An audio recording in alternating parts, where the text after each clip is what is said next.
Je visite environ une centaine d'écuries par an. Il y a quelque chose qui me fout en l'air, c'est de voir la façon dont on héberge encore nos chevaux. Un grand box, confortable, plein de paille, une belle façade, 2 repas de concentré, un repas de foin, et ça, c'est le bien-être. Sérieusement, est-ce que ça, vous pensez que c'est le bien-être ? Alors, il y a une dizaine d'années, je travaillais à l'ingénierie de l'Institut français du cheval et de l'équitation. Et pour la première fois, on me demande de concevoir une écurie pour un troupeau de chevaux. Alors, c'était des chevaux qui étaient destinés à une pratique d'équithérapie. Et donc, le critère du cahier des charges, le critère numéro 1, c'était vraiment le bien-être. On voulait des chevaux qui vivent en troupeau, qui soient calmes, pour être vraiment disponibles pour ces pratiques, pour ces gens qui avaient besoin d'équithérapie ou de travail avec des personnes en situation de handicap. Donc, moi, j'étais cavalier amateur, je faisais un petit peu de compétition, je faisais également un petit peu d'élevage. Donc je me dis, avec mon petit cerveau d'ingénieur bien formaté, normalement, je devrais arriver à faire quelque chose de correct. Alors effectivement, j'ai fait ce projet. Entre nous, le résultat était quand même assez moyen. J'étais pas très fier de ce que j'avais présenté. Je me rendais compte que finalement, j'étais un bon zootechnicien. Je savais faire des box, je savais concevoir des écuries, des paddocks, des sols équestres, des manèges. Mais finalement, l'essence de ce qui m'avait amené au cheval, finalement, j'étais passé un petit peu à côté. Je me rendais compte que ce qui avait manqué dans mon projet, c'était vraiment la connaissance de l'animal, la connaissance de son comportement. Et du coup, j'ai eu l'opportunité de retourner sur les bancs de l'université et d'aller passer un DU d'éthologie du cheval, donc l'éthologie, la science qui étudie le comportement. Alors, ce petit événement, il était un petit peu prémonitoire parce que 10 ans après, je travaille au bureau d'études chez Horsestop et je passe la majorité de mon temps justement à concevoir des hébergements pour des chevaux en groupe. D'ailleurs, il y a à peu près 3 ans de ça, on a une cliente qui nous avait acheté des box pour faire une écurie de pension et valorisation et qui revient nous voir. Alors c'est quelqu'un qui était très en souci du bien-être de ses chevaux. Il fallait vraiment qu'ils soient bien hébergés, qu'ils soient aux petits soins. Donc elle avait fait des box qui étaient spacieux. Les chevaux allaient tous les jours au paddock. Elle était très attentive à leur alimentation. Et puis du coup, elle s'est dit, je vais valoriser mon savoir-faire et je vais prétendre au label Écuresse. Le label Écuresse, vous savez, c'est ce label de la filière équestre qui permet de mettre en valeur les bonnes pratiques en termes de bien-être animal et en termes de qualité environnementale. Alors, comme c'est quelqu'un de très rigoureux, de très organisé, sur la majorité des critères, elle a eu des appréciations très positives. Mais lui, ce qui lui tenait à cœur, c'était vraiment cette question du bien-être. Et justement, sur la question du bien-être, elle a eu des bons commentaires, mais elle n'a pas eu la note maximale. Pourquoi ? Parce que ses chevaux n'avaient pas de possibilité d'interaction sociale libre. Et là, elle s'est dit, elle a été un petit peu piquée au vif, et en même temps, elle a pris conscience que cette question du bien-être, c'était en fait une question de point de vue. Est-ce que je regarde et j'aborde la question du bien-être depuis mon point de vue d'humain, avec toutes les projections que je peux faire dessus en termes de confort, en termes de gestion de l'espace, de la proximité, etc. Ou est-ce que finalement, le bien-être, c'est pas plus pertinent de l'aborder du point de vue du cheval, puisque c'est de son bien-être à lui dont on est en train de parler. Alors, elle a commencé à se documenter et finalement, elle est rapidement tombée sur le concept de l'écurie active. Ça l'a intéressée. Alors, ça tombait pas trop mal parce qu'il y en avait une qui était installée dans son département pas trop loin de chez elle. Donc finalement, elle est allée la visiter pour en avoir le cœur net. Et puis, elle m'a appelé pour me dire, voilà, accompagnez-moi pour faire une transition dans mon écurie, depuis mon hébergement en box individuelle jusqu'à l'écurie active. Alors, une écurie active, qu'est-ce que c'est? Moi, je le définis comme un ensemble de solutions techniques pour héberger des chevaux en groupe, avec deux objectifs. Le premier, et on est en train d'en parler, c'est d'abord et avant tout le bien-être des chevaux. Ce bien-être, il passe par le respect de leur comportement naturel, et il passe aussi par le fait de répondre à leurs besoins en tant que troupeau, mais aussi répondre à leurs besoins en tant qu'individu. Et l'autre objectif de l'écurie active, c'est aussi de faciliter la vie des gens qui en font la gestion, parce que entre vous et moi, vous allez beau vous tuer à la tâche, ça ne va rien changer au bien-être de vos chevaux. Donc, au moment de la conception de l'écurie, autant anticiper et mettre en œuvre toutes les solutions techniques pour vous faciliter le travail. Alors, finalement, je suis retourné en Normandie, je suis allé dans son écurie et on a fait ensemble tout ce travail pour faire cette transition. Alors, premièrement, je lui ai expliqué qu'on voulait faire une écurie active. Pour que l'écurie soit active, il faut que les chevaux soient actifs. Il faut que les chevaux bougent, il faut qu'ils marchent, il faut qu'ils se déplacent. Donc, pour les inciter à se déplacer, on va commencer par séparer les points d'intérêt. Séparer les points d'intérêt, ça veut dire qu'on sépare les endroits là où on mange du fourrage, de là où on mange du concentré, de l'endroit où les chevaux vont boire, de l'endroit où ils vont s'abriter, de l'endroit où ils vont se rouler, de l'endroit où ils vont se gratter, enfin bref, tous les endroits qui peuvent être des points d'intérêt, on les sépare. Ça permet de les faire marcher d'une part, et d'autre part, ça permet aussi de répartir le troupeau sur l'ensemble de l'écurie. Ensuite, on a réfléchi cette écurie en essayant de se mettre à la place du cheval qui est en bas de la hiérarchie. Le cheval dominant, il aura un accès prioritaire à toutes les ressources. Mais le cheval qui est en bas de la hiérarchie, lui, il faut que pour cet accès aux ressources, il ait toujours un plan B, quoi, parce que le plan A, c'est pas pour lui.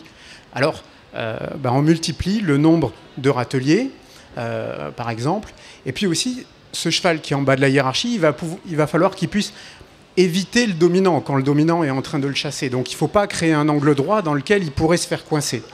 Donc, toutes les clôtures ont été faites avec des courbes de manière à ce que ce cheval-là ne se fasse pas coincer. Puis, il faut aussi qu'à un moment, il ait un petit peu la paix, quoi. Donc, à l'endroit où on a fait l'abri, on a plusieurs zones d'abri de manière à ce qu'il puisse se mettre dans l'autre abri par rapport au dominant. Il faut aussi qu'il puisse mettre un élément paysager entre lui et le cheval dominant quand il veut se protéger. Donc, on a conçu en pensant au cheval en bas de la hiérarchie. Et puis on a dit tout à l'heure qu'il fallait répondre aux besoins individuels des chevaux. Alors comment on fait quand on a des chevaux en groupe pour répondre à leurs besoins individuels? En fait, on les identifie chacun avec un petit transpondeur comme ça, qui vont porter soit au niveau du collier, soit au niveau d'un bracelet qu'on mettra au pâturon. Et ces chevaux, leur alimentation va leur être donnée dans des systèmes d'automates qui permettent de donner à chacun, par sa reconnaissance individuelle, la ration dont il a besoin. Alors, le rationnement dont il a besoin, c'est pas un rationnement d'humain. Un cheval, il n'est pas à 3 repas par jour. Pour lui, ça n'a pas de sens. L'alimentation normale d'un cheval, c'est manger toute la journée par petite quantité. Donc ce système, par l'automatisation et par l'informatisation, va permettre de fractionner les repas. Et notre cheval, il n'est plus à 3 repas, il est, suivant nos réglages, à 10, 12, 15 repas par jour, si on le souhaite. Et donc, on a une façon de distribuer l'alimentation qui correspond beaucoup mieux à la physiologie de la digestion du cheval. Alors, enfin, cet agencement de cette écurie, il fallait aussi que ça soit varié pour les chevaux.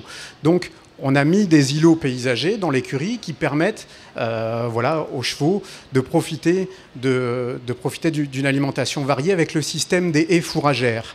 Vous savez, l'idée de la haie fourragère, c'est de planter des espèces végétales qui sont comestibles et consommables par les chevaux.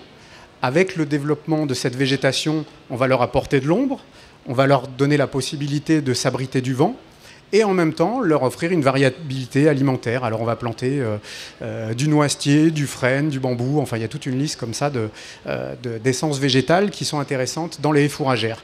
L'intérêt aussi pour nous de la haie fourragère, c'est que c'est le cheval qui la taille, c'est pas nous. Donc on gagne du temps. Alors, en parlant de gagner du temps, on a dit au début qu'on voulait se faciliter la vie dans l'écurie active.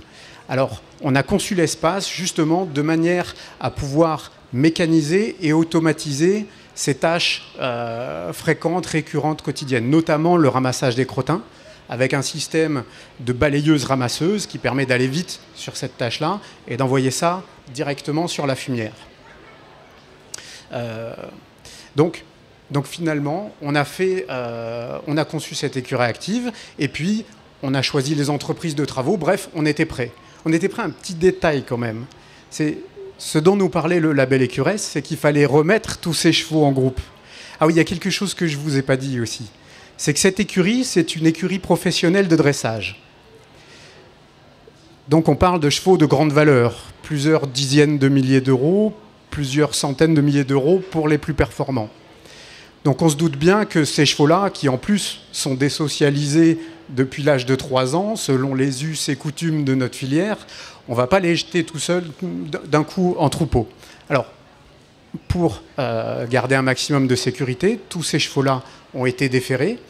Et puis ma cliente les a mis progressivement ensemble, en contact, d'abord de part et d'autre d'une clôture, et puis par 2 au paddock, et puis par 3. Et puis les premiers incidents sont quand même arrivés. Hein. Il ne faut pas croire que tout est rose.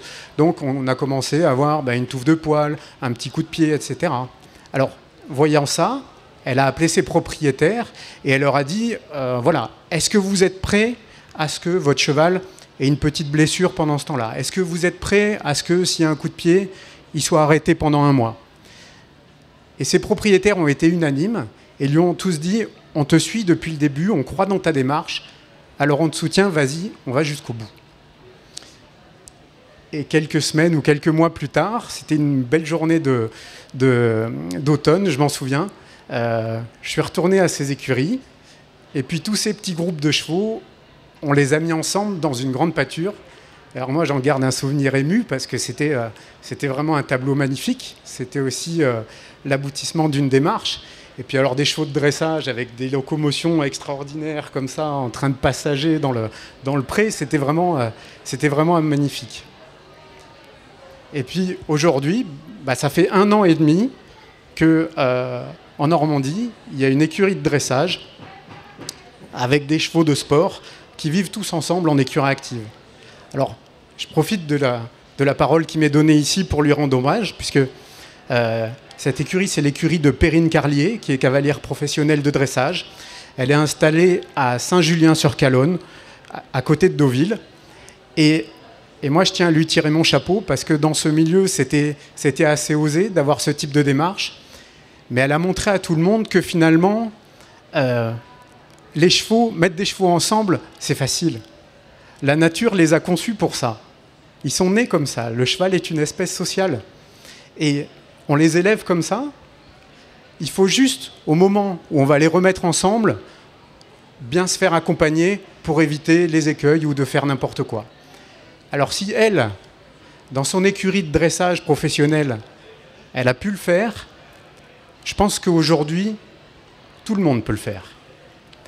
En tout cas, plus personne ne peut dire « c'est pas possible » ou se cacher derrière de fausses excuses. Alors, moi j'ai envie de vous dire qu'il ne tient qu'à nous de changer notre point de vue sur le bien-être des chevaux pour essayer de prendre leur point de vue à eux. Voilà. Alors je compte sur vous et je vous remercie. Arnaud Lallemand, merci pour cette intervention. De la même façon que nous l'avons fait avec Amandine sur le précédent talk, nous allons proposer au public qui a assisté à votre présentation une partie questions-réponses. Est-ce qu'il y a des questions dans le public? Oui. Je vous invite à me rejoindre si vous le pouvez sur le plateau. Alors, je vous laisse le micro et puis je vous laisse poser la question à Monsieur Lallemand. Oui. Moi, je voulais juste savoir quels sont les indices d'amélioration de la psychologie des chevaux? Parce qu'en fait, là, vous nous avez expliqué qu'ils étaient ensemble et qu'ils ne se tapaient plus, enfin pas trop. Mais en fait, voilà, oui, et l'évolution aussi par rapport, je sais pas, même aux propriétaires, parce que c'est des chevaux qui sont mieux dans leur peau, que ça se traduit comment en fait? C'était ça ma question. Merci pour votre question, je vous laisse y répondre. Merci pour votre question. Alors oui, il y a des indicateurs de bien-être et de mal-être qui sont aujourd'hui bien connus, notamment des scientifiques en éthologie. Notamment, on observe une diminution de tous les comportements qui sont liés au mal-être, donc tout ce qui est stéréotypie, voilà ce qu'on appelle couramment le tic de l'ours, le tic à l'appui, enfin toutes les tics. On voit aussi que finalement les chevaux retrouvent l'usage de leur budget temps, qui correspond beaucoup mieux à un budget temps qu'on observe dans la nature. Et puis les cavaliers sont assez unanimes. On a des chevaux qui sont en même temps détendus, calmes, volontaires, voilà, participatifs dans la relation avec leur cavalier. Donc j'ai envie de dire tous les signaux sont ouverts de ce côté-là, du côté du comportement et du bien-être. On a aussi, ça c'est une expérience d'une autre écurie, celle qu'elle avait visitée, qui est les écuries de l'Isor, qui sont à côté de Deauville. Lui a diminué de 70% ses frais vétérinaires, en passant d'une écurie en hébergement individuel à une écurie active. Notamment, là où on a un impact très important, c'est sur les coliques, puisqu'on retrouve des rythmes d'alimentation qui correspondent mieux à la physiologie de la digestion, les coliques et puis aussi les ulcères gastriques qui sont liés, on le sait, à la consommation de fourrage et puis au niveau de stress. Donc, comme on améliore tous ces points-là, forcément, les vétérinaires s'en portent un tout petit peu moins bien, mais ils sont très contents pour les chevaux quand même. Est-ce qu'il y a une autre question, je crois? Je vous laisse me rejoindre sur scène. Merci. Bonjour, nous avons une petite pension et nous avons un projet d'écurie active. Et ça serait pour savoir comment faire pour avoir un devis, un chiffrage, une estimation. Comment on fait pour passer voilà. Alors, comment on fait la transition? Voilà. Merci pour votre question. Alors on anticipe un peu, mais il faut venir nous voir du coup chez Horstop. Mais même en amont de ça, vous avez sur notre site internet horse-stop.com un configurateur qui vous permet de faire les premiers éléments de chiffrage pour voir quelle est l'enveloppe de travaux qui correspondrait à votre projet. Pour info complémentaire, faire une écurie en hébergement individuel ou en écurie active, c'est pas plus cher, à un niveau de qualité équivalent, le niveau de prix est équivalent. Par contre, en termes de besoins en main d'œuvre, on est beaucoup plus intéressant sur une écurie active. Et puis la main d'œuvre, on peut la consacrer à autre chose, c'est-à-dire à être avec les chevaux. Est-ce qu'il y a d'autres questions éventuelles? Oui. Je vous laisse me rejoindre au bout de la salle. On va lui laisser le temps d'arriver. Bonjour. Je voulais savoir, qu'est-ce que vous pensez des détracteurs, entre guillemets, qu'il y a eu suite à... Donc les écuries actives ont été assez connues. Puis ensuite, il y a eu des genres de détracteurs sur ce qui était, par exemple, les DAC qui étaient utilisés pour les chevaux. Et qu'est-ce que vous pensez de ça? Et qu'est-ce que vous avez analysé en fonction des personnes qui ont pu dire que ça ne fonctionnait pas aussi bien que c'était vendu à la base, et ce genre de choses, quoi. Les critiques. Qu'est-ce qu'on fait? Alors merci pour cette question. Il y a deux choses avec les critiques. Il y a d'une part, moi j'ai pas beaucoup le temps de m'en occuper parce que finalement il y a tellement de gens qui nous sollicitent qu'on est déjà bien occupé. Et puis les gens qui pourraient avoir des réticences ou des questions, moi je les invite surtout à se faire leur opinion propre et donc à aller visiter des écuries actives. La plupart des écuries actives font visiter leur structure de manière tout à fait ouverte, donc n'hésitez pas à y aller. Prendre aussi bien conscience que la chose la plus importante dans une écurie active, finalement, c'est la personne qui est au milieu. c'est sa capacité à gérer les chevaux, voilà, à ajuster les réglages, à remettre en question des points de détail qui va faire justement que l'écurie va bien fonctionner. Une écurie active, c'est surtout pas une écurie automatique, c'est une écurie au milieu de laquelle il y a un vrai homme de cheval ou une vraie femme de cheval. Voilà. Mais visitez-en. L'intérêt d'en visiter plusieurs aussi, c'est qu'elles sont toutes différentes. C'est un système qui est très flexible et du coup, on apprend, et moi j'apprends encore tous les jours, chaque fois en visitant des écuries différentes. Merci beaucoup. Je pense que pour les questions-réponses, on a fait le tour. Alors pour aller plus loin effectivement sur cette thématique, vous avez donné un site, celui d'Horse-Stop, donc c'est horse-stop.com, et il y a aussi le site écurie-active.fr. On trouvera tous les renseignements et on pourra vous contacter, si j'ai bien compris. Merci beaucoup Arnaud Lallemand, et puis on se retrouve pour le prochain talk sur le site du Salon du Cheval.